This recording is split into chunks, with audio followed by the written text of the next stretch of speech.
On Air Brands Live at Home with Devin Bravaco,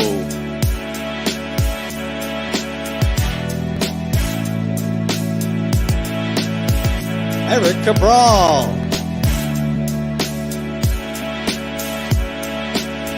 Josh Terry,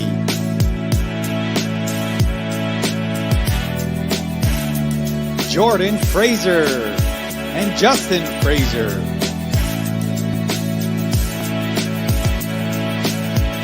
Lisa Holbert, Sarah McMillan,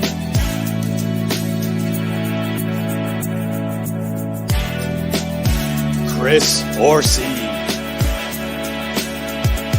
Jack Turkel, and Jake Resnicki.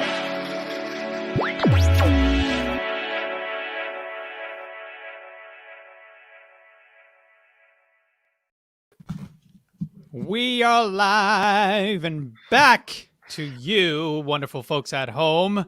Thank you so much for tuning in and listening. We have the On Air Brands team here for you to talk about all things wonderful in live stream, in your face, home edition. Thank you so much for tuning in. Please like, subscribe, and share with all your friends and family. Let them know what is happening here because we are creating a movement, my friends. We are creating a movement. And did you say we are in their face? Very We're very personal and in your face and in your ears if you're listening to the podcast in a future time. But yeah, as you know, Eric here, Josh, Lisa, Devin, and our guest, we like to call partners participating with the show and in the show. Jason Urusi, welcome to the show, brother. Yeah, thank you. I got to get an intro like that. That's pretty impressive. I was like, where's this going? So. Yeah, but so I wanted to quickly thank everyone who was part of our hugely and massively successful PodMax Global event, which was our very first virtual version of a live event, which we loved and crushed. And we kind of were licking our wounds the first, instance of not being able to move forward with all the stuff we had planned. But the wonderful silver lining in all of this that's happening is we were able to build something that didn't exist. It forced our hand. And man, were we happy and excited with the result. And Jason can talk to it as well because he was a part of it. But yeah, we're really, really thankful and grateful for all of you who joined us, all of the podcast hosts who were able to participate and record their shows, and the entrepreneurs and James Orsini, and our wonderful panel with Liz Faircloth and Dara Brustein, and she's Dara. I'm calling it Dara, but she is amazing as well, with Pollock Shaw and Matthew Passy. Big shout out to all of you who really helped to create a wonderful experience that was really successful. Thank you, Jason, for being in it.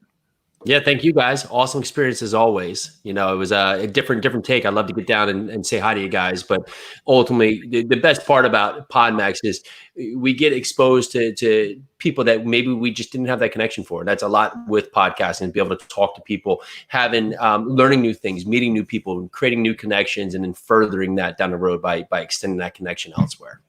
It's the best, man. You're the best. And hopefully we get a guest appearance from your beautiful wife at some point. Potentially, we'll see. Well, if I start hearing screaming, that may be a plus or a minus. We'll let you know.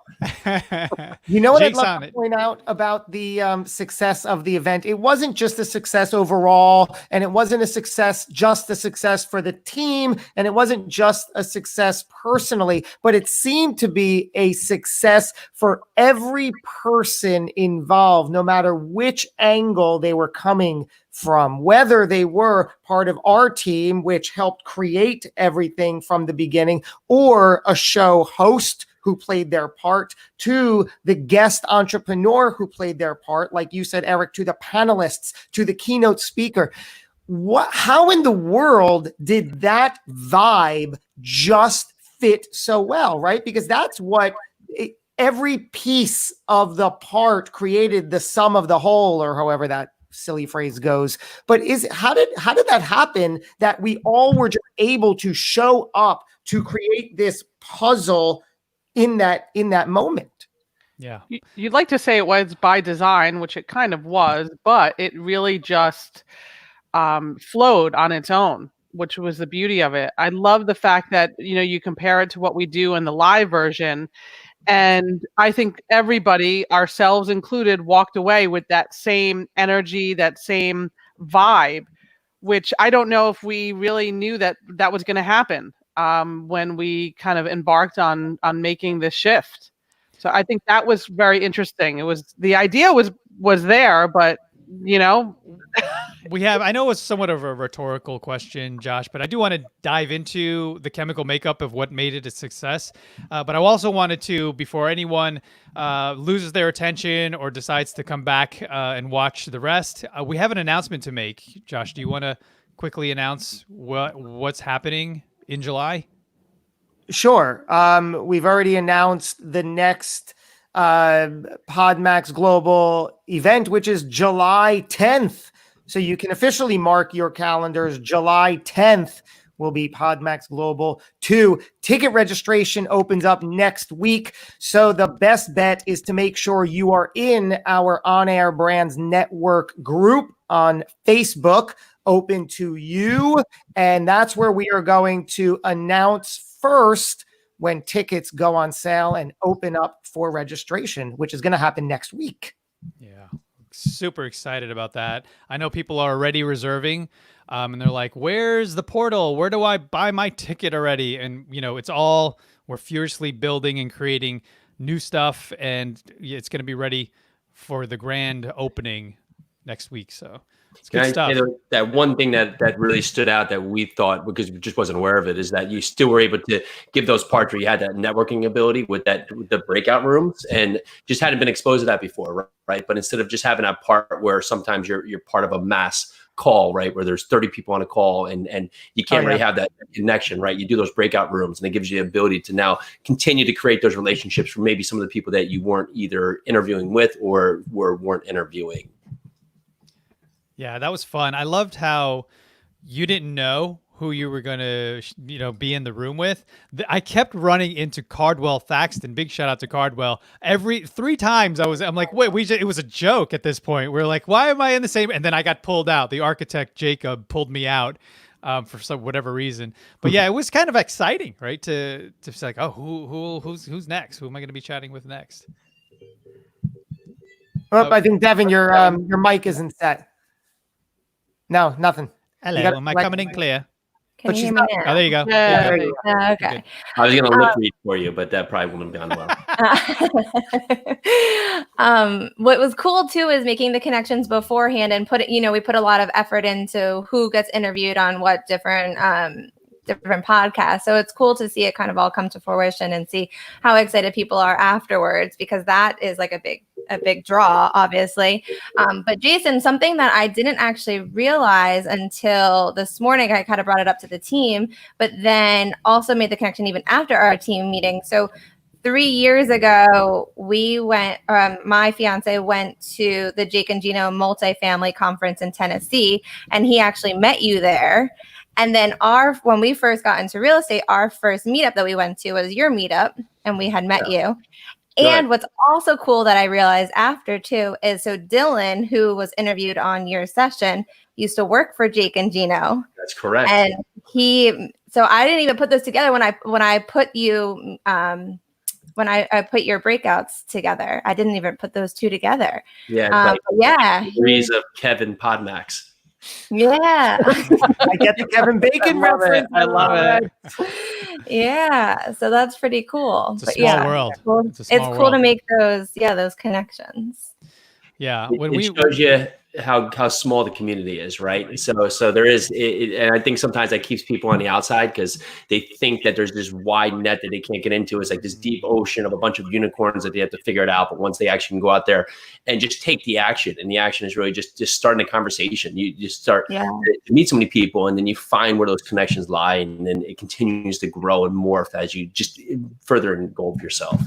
Yeah. Yeah, no, it was awesome. And I do remember going to your meetup after my fiance brought it up. I do remember going to your meetup and you guys being very welcoming. So, it was exciting to kind of make the connection. My wife being the welcome. Yeah. But yeah, then that's Eric. That's how I met you, because Jen then started working for Jake and Gino from my corporate world. And then Jen connected me to you. Yeah, it's crazy, right? Because I was talking to her because we were going to work Jake and Gino into PodMax. And they were really, really into like, they're like, oh, but we can't make it physically. Are you doing it? We didn't have a virtual event. So yeah, it's so crazy. And they were like, they're really into the concept. They want to be a part of it. Let us know how we can help. And that just goes to show how great Jen is, because she was like, what do you need? How can I help you? And then I describe you. And she's like, oh my God, I know someone. And and it was all, rainbows and unicorns from there. But yeah, thanks, Jake, for posting that. Folks, this is an interactive show. So you can actually participate, ask questions, add comments, and we're going to address them. We're going to chat about them. But speaking of which, last night I posted a poll on our Facebook page that asked, what topics do you guys want to hear more about? And one of them was, how do you connect with larger brands? Another one was, how do you build a community? And I'm sorry, the third one escapes me, but everyone really wanted to talk about how to build or connect to larger brands than yours. And I wanted to dive into that a bit, if you guys are cool with that, because I think they that's what they want, and we'll give it to them. We'll start sharing how we do it, how we go about it, and it's not all one size fits all.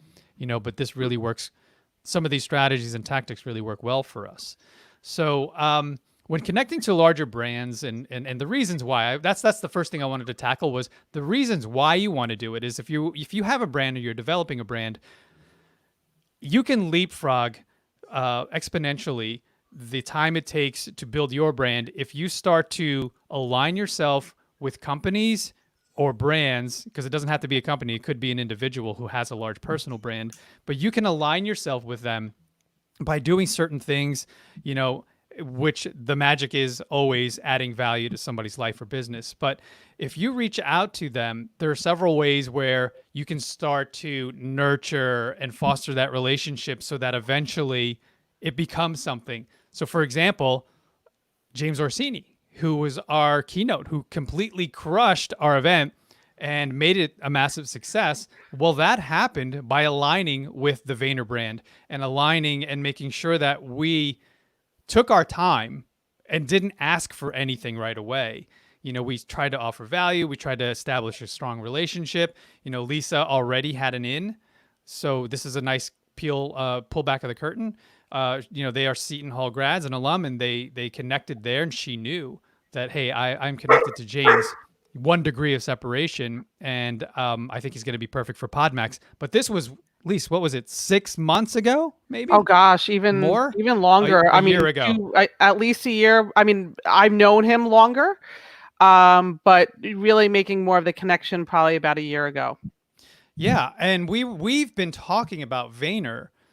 Go over a year ago, Josh put his feet on the table in our old studio with his Gary V shoes and sneakers. And we've always been talking about somehow, aligning with that brand and working with that brand. And who knew that it would all start to happen. And it's funny because even Jason recently, aligned himself with the Vayner brand. But can you talk about that, Jason? How you guys got onto what was the process? Because people think it's like old school radio where they'll call up and randomly pick up phones. Like, no, there was a process involved with that, right? It was actually the old you spin the dial and then you call in the rotary phone. So I have this special bat number. No, he has this community platform, text platform, and he's implemented that a lot. You can literally submit questions on there. So I said, why not? I submitted a question in. I did it actually 3 times over, I don't know, of course, a week and a half. And his guy got back to us, Zane. He's got an awesome team, right? So Zane got back to us, said, love to have you on the show. They put us on the one day and it ended short. And we came on the second day and got to ask our question live, which was awesome, right? And it's just really putting out the energy to do so. And the same thing with finding guests, just reaching out to people and just asking a question. I mean, I think sometimes we're so afraid to hear no, but honestly, you're going to get a lot of no's, but you just have to get that one yes. And so you put out the work. We'll just DM people, ask them if they want to be on the podcast for people that we love to have on, right? And so for that, sometimes we get a reply and sometimes we don't, right? And sometimes we get a yes and sometimes we don't. But the ones that are yeses are awesome additions to the show. Jason, was there something overridingly in your thought process or goal? Yeah, you wanted to get your question answered, right? But was there another step or two that you were thinking or hoping or going for with that win? No, I wish it was bigger, but I find that I don't think too far out, because ideally that sets up too many ways for the law. So the first part is, let's get on there and ask a question and see if that question can help us along the process. So we're really just talking about engagement, and then from there, it did create a lot of opportunities. We had some people come on that that wanted to help from a team perspective. We've made some good connection, had a ton of action on the podcast, a ton of action on our YouTube channel over at the Jason and Peely Project. And there, I threw it in the end and said, "Hey, will you come on the podcast?" And we haven't scheduled it out yet, but he said he would. So that's a nice little addition, which was not pre-planned, but again, was something to put out there. But when you are looking to, are you ready? I have a special guest. Drum roll, please. Drum roll. Right. Oh my God, I have those chairs. I have the exact same chairs. Peely. Hi. Hey. Yay! Hi, Peely. Hey. Good to And see you. we're talking branding going on Gary V. And the one thing with that is we're just making sure that the people that are going to come on the show, we just want to, that our visions align, right? So building on our brand, that making sure the brands that we're working with, or the people who are branding themselves, they fit our message, right? And we don't have to agree on everything, but make sure that it's the realm of where we want our show to go and how we want to help people around us. That's beautiful. That actually aligns with the meeting we just had. We always have our team meetings right before the show, and we talked about aligning ourselves with brands and making sure that they hit your core values. Like you said, Jason, it doesn't have to necessarily hit every single core value that's a part of you, but you kind of sort of feel it. Your gut tells you, okay, yeah, this person and this brand really fits well with what we're doing, and that's what we're working with, with Orsini, and trying to figure out, who are more people that we can bring into the fold in terms of guest speakers and keynotes. And we ultimately figured out as a team, they need to align with our brand and our core values. So that's really powerful. Oh, I wanted to highlight something that just came to me, Jason, that as you were talking. So the thing that people could really do to leverage other brands is to, when you have exposure with them, whether it's through a podcast or an interview or some even a selfie, you need to repurpose that content so that it lives on and on, which is what we call in-house, evergreen content. And what Jason and Peely did with the Tea with Gary V is they repurposed it. They created more content out of it, and they pushed it out for anyone who's missed it. And you can continue to push it out there because there's thousands and thousands of people. Not everyone's going to see it the first time you post. So remember to repurpose the content when you have it. So here's the cool thing, Jason. The very first time I think we physically met, you spoke at our SJ RIA event. And it just so happened to be the time when Matt Faircloth decided to get on the mic. Normally, I'm the one walking around and interviewing everyone live. And Matt's like, I want to do the interviews. So I'm like, hey, Matt Faircloth wants to do the interviews. That's less lifting for me. So here you go. He interviews all these people, and Jason walks in and he starts interviewing Jason. And I said something right before the meeting started. I said, folks, do you guys realize what just happened? Because there's a lot of newbies in the audience. So I said, Matt Faircloth, who's a large brand aligned with a bigger brand, perfect example of someone who aligns with a larger brand than his. He's Mr. Bigger Pockets to us. He just interviewed you. Everyone, like whoever had the opportunity to get interviewed by Matt Faircloth, you need to repurpose that content, share it out to your community or whatever you're doing on social. Jason, no one did it but you. You were the only prime example of someone who took that content and repurposed it. There were literally 100 people. You were one of the largest meetings we had. Over 100 people were there to see Jason speak, and no one did it. That was literally 1%. Make sure she heard it so you can repeat all that. So I was a prime example in society. So just really heard that. I'm sure just recorded. If it is, that's cool. We can repurpose that part right there. Play that over and over again. See where we go. Yeah. But it's right? I think right now, one of the biggest things that we're missing out on is that we have a ton of content. We're doing our live show at noon every day. We're trying to break that out into as many pieces as possible, because there gets to a point where you don't have to continually just do content, because there's so much content that you're never going to get across everybody at once, that you can put in a lot of different pieces and meet new people. Well, just think about it. Like, we're doing this show right now, and we are each going to have a turn to speak. We're going to say something amazing. Find those things that you said amazing, like actually take it out of the show and make it into like 1 minute clips that you can like just put out to your audience. Say I start monologuing on this whole thing. Take that, figure out what the transcription is, and make a blog post. I mean, this, right, what we're doing right now, this is evergreen. Even though it's timestamped, there's a date, and we're doing it right now, you can repurpose this and repurpose this and repurpose this. It's kind of infinite. Yeah, it's great, because you don't even realize as you're speaking that you're saying all these quotables, all these sound bites that, like you said, I mean, even if you think that you may be repeating yourself, it's okay, because there's so many people out there that are hearing your message. And go back to Gary Vee.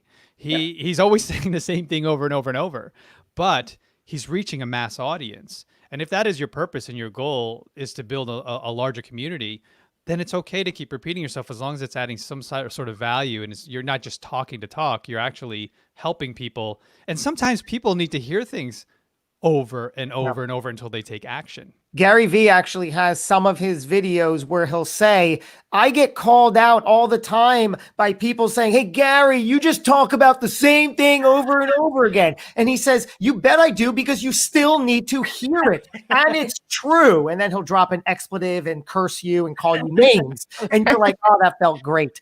But I want to touch upon the chicken or the egg, so to speak, because when we're talking about having to align yourself with bigger brands and position yourself, before you get the privilege to reach out, you first need to do a whole host of legwork, right? Internally. And talking about what Peely is saying here, you have to put these things out. You have to put the content out. You have to do the work, right? So is there anything else we need to touch on that you have to make sure first and foremost, and then consistently, that your brand is representative of the idea that there's ability to position with a larger brand?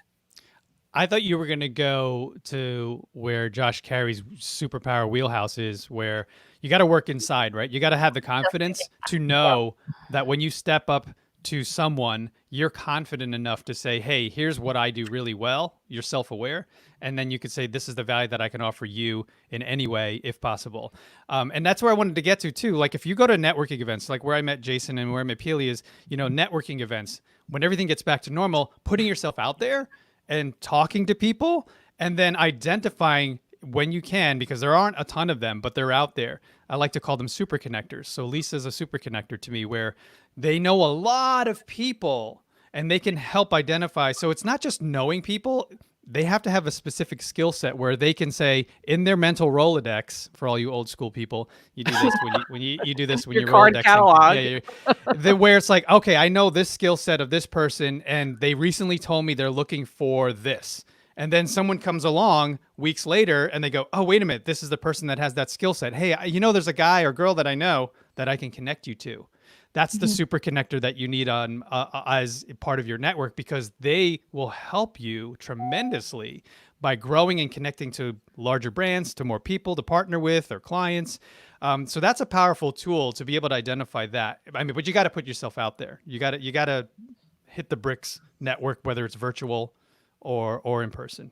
It's also go ahead, Josh. Go ahead. It's also twofold, Eric. Yes, it starts internally, but it's also about knowing that when I position myself and do all the legwork daily, consistently, often, that it's not just going to be good when I reach out to people, but you literally, in the true sense of the word, become attractive, right? One of our core values is magnetic. That's pulling people in. So that's the other win. When you do all this, you don't often have to reach out, because people, the right people, quickly begin to take note, and they are attracted to that because it's resonating, and they then step into your world and say, we should talk. Yeah. Speaking of attractive, look at this couple here. I think that I think there's a lot to be said for being healthy, and I know that you guys are. This is your wheelhouse, especially staying healthy. You know, nutrition wise, exercise wise, where you exude that aura. This aura is just unmistakably, you know, you people can feel the energy because you're taking care of yourself, and you understand that that is for the marathon of being an entrepreneur. I need to be able to continue doing this day in and day out and have energy to the point where I have enough for others. I have enough for my family. I have enough for my network. So then that's what attracts a lot of people. Can you guys speak to that? Like how you constantly stay, you know, physically, mentally, psychologically fit so that when people step to you, because you guys are thought leaders, they want to feed off of that. So imagine, and I know this happens to everyone, you wake up in the morning and you don't actually wake yourself up. Either your alarm does or your children do, and they jump all over you. And all of a sudden you're making breakfast. And then all of a sudden you're jumping into schoolwork for them. And all of a sudden, like, your day's gone. What'd you do during the day? You like maybe did some work, did some housework, and it's just gone. And you're feeling frazzled at the end of the day. You're stressed out the entire day because you didn't take that time for yourself. So what Jason and I like to do in the mornings is I've been getting up at 4:30 every morning because I have to. It gives me at least a half an hour to an hour of time for myself to meditate, to read, to do yoga, to just be with me and fill my cup first. And Jason does the same thing. And we fill our individual cups so we can share the overflow with each other, with our children, and with everybody we want to touch. I wanted to stop living in reaction and start living with action, right? And that's first and foremost, find that discipline, because I equate it to like a speeding train, right? Imagine you're trying to catch a speeding train between the stops. You're never going to do it, right? But that's how we start our day so many times, is that we get up in hysteria because now you have 15 activities you have to do. You have to run, you have to dinner, you have to get to, do your commute, get to work. And the whole day is you reacting to the next thing that's ahead of you instead of you planning out and giving yourself that roadmap. And a lot that we build in with really just growing, continuing to grow every day, continue to just improve our mental fortitude, work on our health. It's just us regimenting ourselves to condition ourselves to be ready for that next step, right? Because we want every day to go great, and there's going to be some days that it's amazing and some days it's going to go sideways, but we're in control of everything that's happening in our day. So when those things are out of our control, it's not now combined with all other chaos there. We can say, okay, cool, that happened.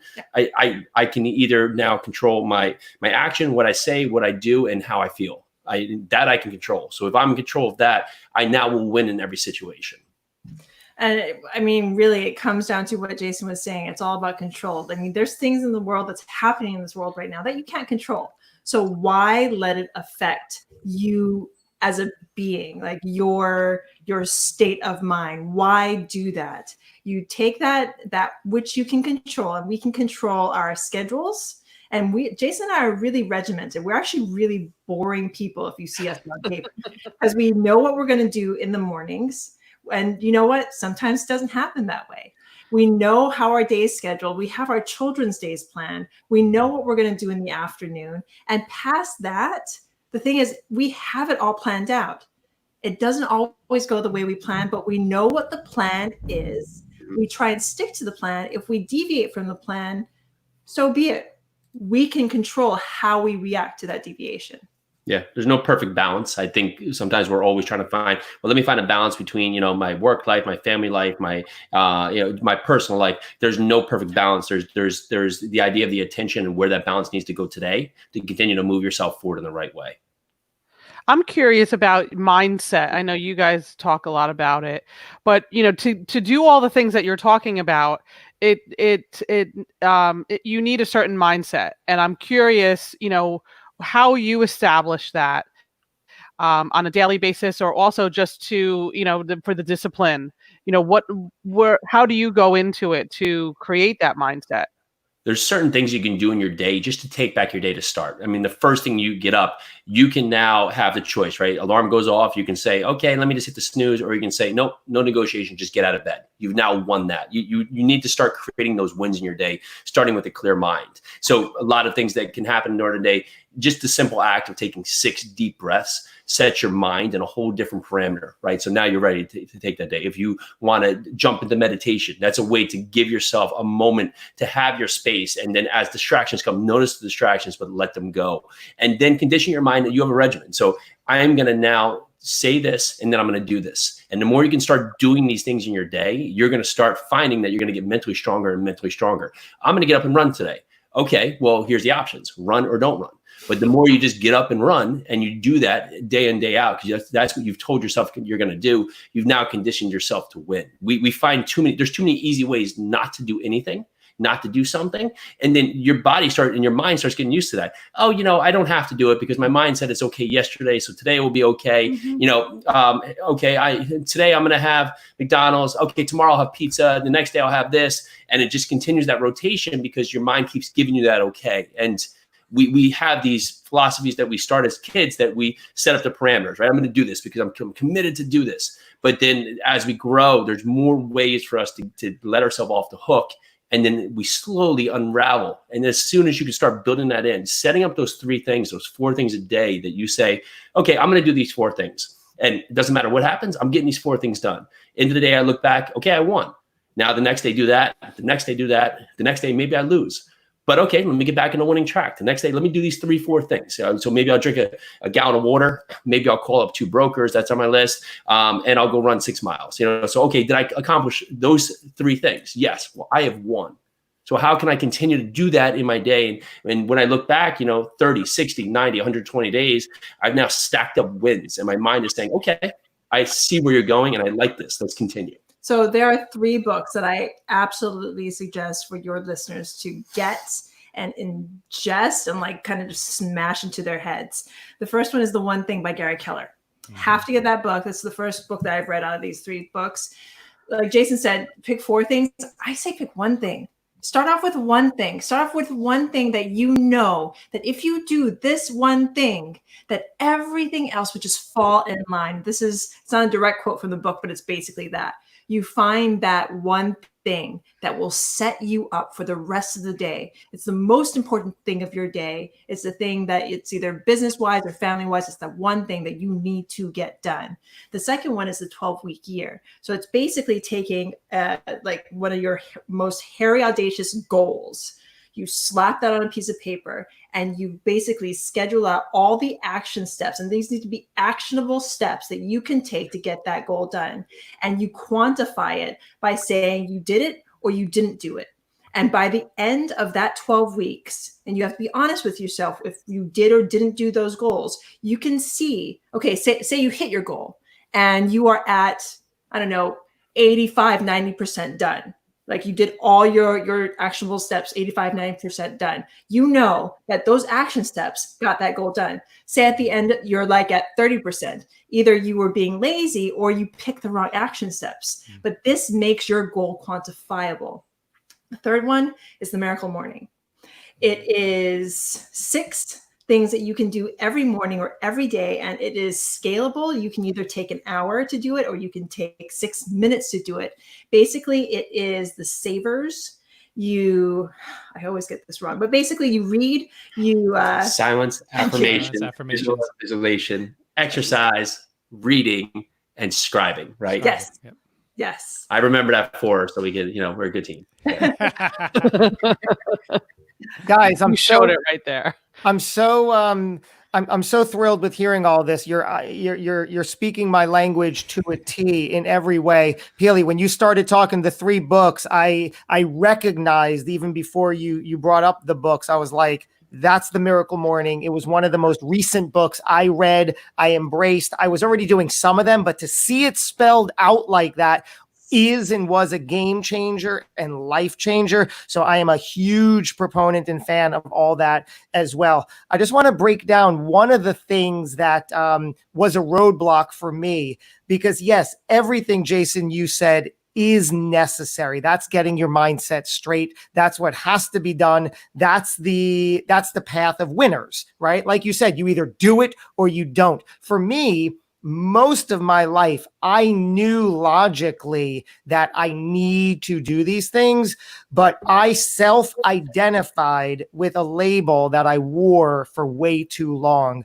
meaning I showed up saying, I'm not that person. I know I should be doing this and I want to be doing it, but I believe differently. So it's those false beliefs that just kept getting in my way. And that label, I said, you know what? I'm a weak person. I'm not a strong person. Maybe not consciously, but very subconsciously. I can't win. People don't want me to win. I shouldn't win. So I had to first figure out how in the world to get out of my own way, re-identify who I am in the world and how I want to show up. Because again, I logically knew all that stuff needed to happen. I just couldn't carry through with it. And now that I've gone through the work to re-identify my self-worth and my values, now it's more of a breeze to say, yes, I'm doing those things. Well, it all comes back down to branding. I mean, basically, you're like re-identifying with what you want to put out to the world, what you actually want yourself to be. That's part of your brand. We are all brands. I believe everyone on this earth is a brand, whether we like it or not, especially here in America. Like most of us are on social, especially if you're on social. And even if you're not, people are probably talking about you.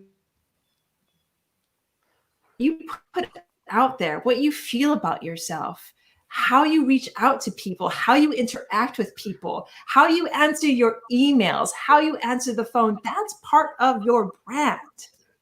Yeah. And to your note right there, one of the things that you can try out there is that if you're in that position, you're thinking, yeah, I'm putting that label on myself and I just feel weak, is that next time that something comes up that you think you should try and it's maybe difficult, instead of reacting and saying no right away, it's too hard, count to 5 and then just say yes and just go for it and just try it. Worst thing that happens, right? What is the worst thing that happens? No one is going to come steal your dog. Maybe you'll fail. Cool.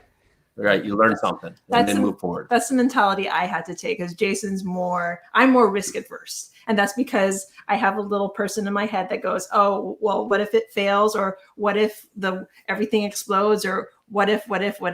So I've had to, in the past, take my 5 breaths and say, yes. And I remember when I started saying this, Jason was like, really? I'm like, what's the worst that could happen? And the funny thing is, we figured out what the worst could happen. The worst that could happen is that we would have to sell everything, we'd go bankrupt, and we would move to Hawaii and live with my parents. Oh, jeez. That's awesome. Yeah. Yeah. Well, when you start labeling it that way, like, what's the worst that's going to happen? Right. Is anybody going to come with my kids? Is someone going to kick me out of the house if I go and try to, I don't know, learn coding or write a book or run a marathon? What is literally the worst thing that's going to happen? I put in the effort and maybe it works out, maybe it doesn't, but at least I've built into my mind that I can say yes to things that are not comfortable.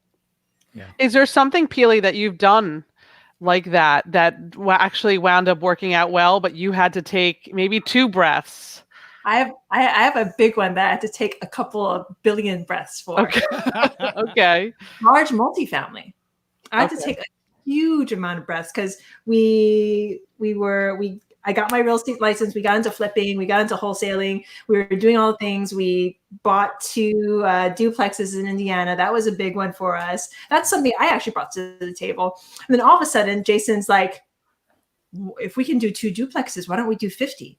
Why don't we do 100? Why don't we do 1,000? The sky's the limit, Peely. And I was like, he probably saw my face. I kind of just did this. I kind of just like went into my shell, and I'm like, whoa, those numbers are really big. And I don't think I can, but the thing is, I had to take those breaths, and we had to read the books, and we got the mentors, and all of a sudden I was just like, wow, this works. And then we got our first one under contract, and then we got it syndicated and we got it done. And seeing the proof in the pudding, it was just like, okay, whoa, I can really breathe now. And then we totally just focused on it. But imagine if I was just like, and as Jason's wife, I can do this. I can be like, absolutely not. And if I give him enough reason, or if I'm so negative about it and I tear the idea down, I keep on tearing him down because of my lack of vision, then it's going to come to the point, like, even though Jason's very bullish and he would have gone forward and he would have tried it, even had I said no, would we have succeeded the way we have? I actually don't think so. If I had taken him down so far that I wasn't supporting him, it would not have worked. And that's what a partnership and a marriage is for. You bolster each other up, even if the other one brings you an idea that seems so far-fetched and so like big in numbers. If that idea is worth exploring, why not be positive about it? Why not learn? Why not take your partner's hand and be like, okay, I got you. I feel like, go ahead, Devin. I feel like just like listening to the two of you guys talk, one, it's just like, it's so motivating, and it's awesome to see you guys as partners in business with partners in life as well. And it's an awesome experience just to witness. And I feel like somehow like you're kind of speaking to like me and my fiance. It's exact like same. Like I'm more like risk averse. I'm like the one that asks a million questions, like what if this happens? What if this happens? And Justin's always been the one to push me, and getting your mindset right and just pushing forward and doing it. That's the biggest step that you could take in the beginning.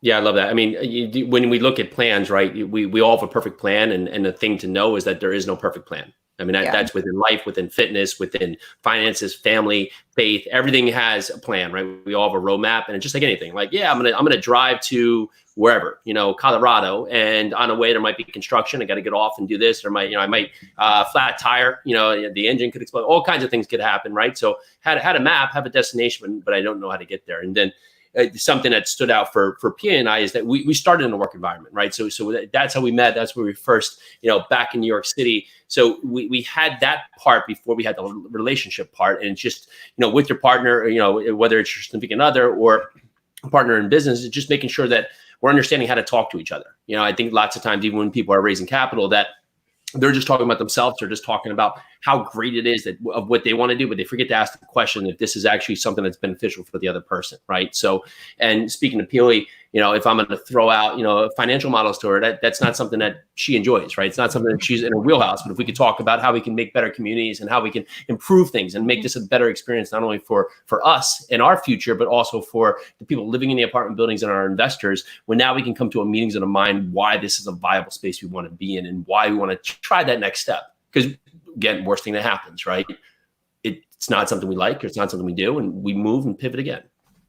What we're seeing is that whenever there is an event or something significant that we are moving towards, our immediate reaction is to, oh no, whoa, I don't know what could happen, and make all the excuses. But it's in that moment, like you've pointed out, where you got to take that moment, take that beat, and still within the face of fear and uncomfortability, acknowledge that, all right, this is it. This is what it comes down to. And my version of that today that I've been exploring more and more often is we are, in fact, infinitely have more infinite potential than we even dig into. It's like they say with our mind or our brain, what do we use? A small percentage of our entire brain. Well, really, it's the same for our potential. We don't explore nearly enough of what we are really capable of. And that's where I'm today. I'm testing that as often and deliberately as I can, knowing that we each have seemingly unlimited potential. If it's not unlimited, we will never get close to it. And I'm making it my mission in this one life I have to see what in the world is possible. Yeah, and that's why I love running ultras to that point. And that's why it's to that point there is because it's just like you said, it's just my body is never stopping me. It's my mind, right? It's the mind that want to say, you can stop. Hey, you don't have to go that far. Hey, you can just give up here. It's cool. Okay, let's just end it. but that's it. So you want to strengthen, you keep moving and moving and moving. And I found that if I just say, okay, let me just take one more step, see what happens. Okay, let me take 10 more steps, see what happens. Okay, let me get to 200 steps. Let me just get to that tree. Let me just get to that bridge. And then mile out starts tracking mile, And I just keep having these parts where my mind says, okay, you did that. Okay, you did this. And sooner or later, there is no more of those thoughts. You've now surpassed those thoughts or suppressed those thoughts. And all of a sudden you're at the finish. And then, like, for instance, yesterday or 2 days ago, it was 2 days ago, we did Murph, which is basically 1 mile run, 100 pull-ups, 200 push-ups, 300 squats, and then another mile run. And you're supposed to do it with a weighted vest. Yes, 20-pound weighted vest. So Jason does it. We don't have a weighted vest, so he throws a 30-pound barbell into a backpack, and he goes dumbbell into a backpack, and he goes and does it. And I'm just like, yeah, he's got it. I know he's got it. And then it comes to my turn. I'm just like, okay. All of a sudden, like the brain starts talking. It was like, oh wow, okay, the mile run I got, that's easy. 100 pull-ups, I can't even do one. What? So you scale it. So I scaled it to some rows, and I did these pull-ups on one of my kids' pull-up bars from the ground. So I scaled the first 100, and I was like, okay, Peely, you can do 200 push-ups. I had to like psych myself out because, I mean, you think about it, 200 push-ups. That's crazy talk. Yeah. I actually did the first 100 unscaled. I surprised myself. And then the second 100, I had to scale it. And then the 300 squats, there's no way to scale 300 squats. So I just did it. And then I was like, wait, I have to run another mile now. What? And the whole time, the mindset of I can't wanted to infiltrate my brain. But the thing is, you have to have the mindset of I can and I will. And you know what? It's already done. Yeah. Do you know the book Can't Hurt Me by David Goggins, of course, right? Yeah, great book. Such a similar concept that we're all just tying in here. Keep going. You got plenty more. You have plenty more. What's critical about what you guys have is surrounding yourself with the people who have bigger goals. So if your spouse has large goals and you need to keep up, that's great because you have an everyday reminder when you wake up and turn over to look on the other side of the bed that that's the person that's going to drive me forward, right? Your whys are all mashed together, which is great. But if you don't have that type of relationship, well, the people that you surround yourself, whether it's your team, you need to have people around you that want to push and you need to also push, and then or partners and clients. I mean, those aren't the people that you're around all the time, but if you can surround yourself, build a network of people. It doesn't have to be massive. The 5 closest people to you, they always say, right, is who you are. So I think that making sure that you're always aware that who am I conversing with every day? What am I putting into my mental factory? What is driving me? Because if you don't have that, you're not going to push yourself to get to the next level if you don't have that reminder and that standard. What do we have to do is create new standards, because whenever we reach a goal, there's always the next goal. I always like to say, when you reach that top of the mountain and you think that you've accomplished something, you look and you're like, holy shit, there's another mountain. There's another peak. I got to keep going and leveling up. So putting yourself around people is massive. I wanted to rewind quickly about some of the things that you touched on. Peely was talking about, building a brand and how powerful that is. And I like to equate it to brand is reputation. So if you think about it that way, you're building a brand. And I've talked about this with Jake behind the scenes, is if you are doing things and you are not necessarily showing the best version of yourself as you're doing things, you're building a reputation, whether you realize it or not. And you have to be very conscious of that, because that compounds over time. So then also, I wanted to talk about what you were saying, Jason and Peely, about having the things in the morning that sort of drive you to keep, and not being perfect in terms of, I'm going to accomplish all of this today. So I recommend another book by Randy Zuckerberg, where she wrote this thing called Pick 3. And she basically says, this is the entrepreneur's dilemma, where you have to decide, here's 5 things that entrepreneurs have to decide on, but only choose 3 of these when you wake up. There's family. Are you going to focus on family, work, play, friends, or fitness? So work, family, fitness, however you want to put it, sleep. Oh, I didn't throw rest in there. Sorry, let me say it again. So work, family, fitness, sleep, or friends. So pick 3 of those things that you're going to focus on the day. And then you don't feel the pressure of, and even if you hit 2 of those, like you said, Peely, maybe 1, at least you are setting the standard for yourself for that day and not beating yourself up over like, I needed to do it all and crush the entire day. So yeah, we're human and we're only capable, and there's only so much time during the day to accomplish all of that. But I wanted to ask you guys a quick question, because as we sort of wind down, you guys have built a community, you've built a brand, you've built all this amazing stuff. And that's why people want to partner with you, work with you, because they understand your brand and they trust in you and your brand, with their savings, with their retirement, which is a large sort of cross to bear and responsibility. How have you built this brand that's trustworthy and has a solid foundation so that people know, oh, working with the Yarusis is a no-brainer?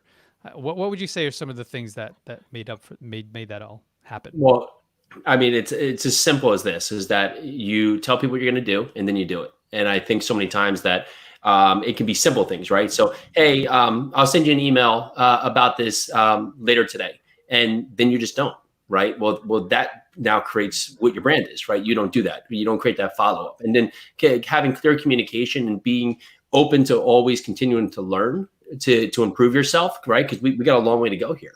But and past that, just continue to be open with what we're doing in terms of what's going great, what's not going to plan, and what we're doing to correct those things. And if you can continue on that narrative, continue to talk to people, that is your side. But the other side that I think misses out a lot is that we could have the best thing in the world, but it's still not right for you. And without asking the question of you, how can we help you? What are you looking for? What would be beneficial to you? Well, then we don't know how we can help you. And I think most times where some people get set on the wrong track is that they just think they have the greatest thing in the world. But if it doesn't align with that person, what that other person needs, right? So maybe it's too risky, maybe it's not the right place, maybe it's too long of investment. Without asking that question, well, ultimately you've shut that door because you've ultimately just said, well, it is this, and this is the best thing, so you need to be in it. And that person says, well, it's not helping me, so ultimately I'm going to just say no. I'm going to just kind of piggyback on what Jason just said. I mean, it's not for all of you operators, those who are, quote, raising money. I don't like to say raising money. I like to say providing opportunity. Those of you who are in the multifamily space, who are pushing to talk to investors, remember, it's not about you. It's about them. It's not even about the deal you have. It's about how you can provide opportunity to others, not the other way around. If you think of it as the other way around, I don't know, you might succeed, but that's not how we succeed. We succeed by making sure we provide value first. Yeah, our first project, I'm pretty darn certain everybody was investing in us, right? Yeah. So it was a new space. We were doing everything to put ourselves in the best position to win. However, sometimes, it's not even about the deal. They don't even care about the deal. They just are going to invest because it's with us. Because we continue to just be open about what we're doing and show that we are willing to put the work in. And when we commit to something, we're going to do it and we're going to come back to them. And if we don't have the answer by the end of the day, then we're going to get back to them and say, we don't have the answer yet, but we will get back to you, at this next phase when we do get that answer. And another big golden point is that if we don't have the answer for you, we're going to try our best to find somebody who does. So if we don't have the type of investment that you are looking for or is worthy of your money, we're going to be like, okay, here is ABC investors that you can go talk to. Go talk to them. Maybe they can help you as well. Or come back and talk to us when you feel that you have, the right money, the right mindset, whatever. They know that the door is always open, but we want, again, to make those connections, like you said earlier, for them to go and talk to other investors. So you're not only connecting with the other investors you're sending them to, you're also letting that investor know, that person that has the money and wants to put it to work, know that you're trustworthy and you trust them enough and their connection with you that you're willing to say, okay, I can't help you. I will help you by finding somebody else who can. It's Jason. and Peely Yarusi. Thank you for joining us. This has been great. Awesome. I want to highlight something really quick is if anyone who's listening heard investors and projects and capital and raising capital, replace all those words with clients and not, I like clients versus customers. The difference being clients to me are long-term. They're people that you work with continuously every year versus customers. It's very transactional, just hey, you're ringing the cash register. You never see them again. So to me, everyone's a client in our space. But yeah, everything you said, Peely, applies exactly to any business. It's not about you. It's about them. When you get on that call with whatever it is your business is and whatever value you provide, ask them the questions that you need because you can only best serve them. And that's the key word is service, is you can only best serve them by asking the right questions. And then it'll resonate with that. They realize, oh, this person wants to help me. This person wants to be a part of something that I'm doing. But yeah, and then if, like you said, same thing, Peely, in our business and any business, anyone out there who's watching, listening, is if they're not the right fit, if you're not here yet, work on the abundance type of mindset where there's enough for all of us. So we know a lot of creatives. We know a lot of people that do what we do. And Josh, don't we always pass people along if like, hey, this isn't the right fit? Maybe you can't afford us. We know other people that do what we do that are affordable. They're not a big, machine, so they can afford to have lower prices. And we're always more than happy, like you said, Peely, to connect you with other people. And that goes right back to like Lisa and the whole thing and being a super connector and always thinking about who can I connect you to help you, because that'll come back in dividends. People will remember that always. So thank you so much for having us on. We're actually going to go jump onto our live stream. Yes. In Peely Project, Awesome. a cup of coffee. We're going to, everybody watching, jump right over to how can they find your show? Go right to their show. I mean, we're on everything, so we're on Facebook at Jason and Peely Project, YouTube, Jason and Peely Project. We're on Twitch somehow. We still don't know what that means, but we're over there. Someone to tell us, but we still have no idea. So if you do, please, because we're trying to figure it out and I don't know enough. Yeah, we're figuring it out. But in that fact, Twitter, across the board, we'll be there. So yeah, thanks again, guys. You guys rock. Thank you, guys. Thank you so much. Thanks, guys. Wow, they're amazing. I love their transparency. They really just put it out there, and I think that's amazing. I feel like they bounce off each other really well too. Like they're definitely growing together, but individually, which I think is, it's awesome for a business, but it's awesome for a relationship as well. Such a good show. That was really good. We covered a lot there. Hope everyone really appreciated, the value that they provided and the tips and the strategies. So please, if you're watching this at a later time, throw some comments, say replay, and then whatever you want to throw in there. We're growing our community. Thanks to everyone who joined the On Air Brands Network, especially coming through PodMax Global. Thanks to Devin for helping to organize and shouting out everyone and giving all the love that's necessary, because it's love and nurturing that helps to grow communities. If anyone came in here to figure out how to grow a community, that's it right there, is nurture, show love, and add value to their life. One quick tactic that I didn't get to as far as building a brand or aligning with brands is really leverage LinkedIn. And we don't do it enough on our side, but I know there's a tactic out there that works because it's worked for people who cut through the noise to get to me. And then my team will tell you that's not usually very easy, but LinkedIn is really good because if you can direct message someone and not with a boilerplate message, not a boilerplate direct, don't do that. That's people are really taking advantage of a tool and not using it properly. They're using a hammer when they should have used a scalpel. But so go message people and make it custom and find the people that don't go to the top, go to the people that make decisions or can get to the decision maker. So those are usually the marketing heads, the marketing coordinators, people like that within a company. And you can reach out to them and say, hey, say something funny about you or your brand. Quick example, someone messaged me the other day and I answered her because of what she said. She said, hey, Eric, my name is company this and the XYZ, and we're Irish. So what's not to like or love? That resonated with me because my wife is Irish. So I said, oh, hey, that may, and then I responded because it was a joke where she kind of cut through the noise. So do something that sets you apart, and then mention, hey, I'm not sure exactly what your goals are or what you need, but here's some of the things that we can do, and if it can help you, let's talk. And it worked. So find the people. Don't necessarily go to the top.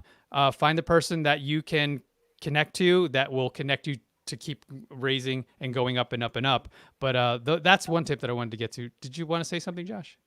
Didn't I? I saw you raise your finger. I did? Yeah. I raised my finger. Raising his yeah. hand. What do we have me. housekeeping? Folks, July 10th. July 10th is the next big. I was going to say, mark your calendar for July 10th. I very well may have a man bun by that time. So Stay who tuned. knows where this is going? Yeah. I love it. July 10th, folks. Be on the lookout. If you're part of the On Air Brands Network, you will get exclusive info when it is live for registration, and then we'll release it to the masses, but we're going to make it exclusive to our network. They can register. We already know people are fistfuls of dollars ready to come in right now, and we're waiting. We're there. We're ready for you. We just want to make sure the house is in order. We want to stage the house correctly for you so everything is smooth and clean. Wonderful reference. Thanks to you. We'll talk about a little more stuff, whatever. Throw it into On Air Brands Facebook, On Air Brands Network, and let us know what topics you'd like us to discuss, and we'd be more than happy to jump in and share whatever it is that we can help with. So, folks, signing off. See you next time. Bye.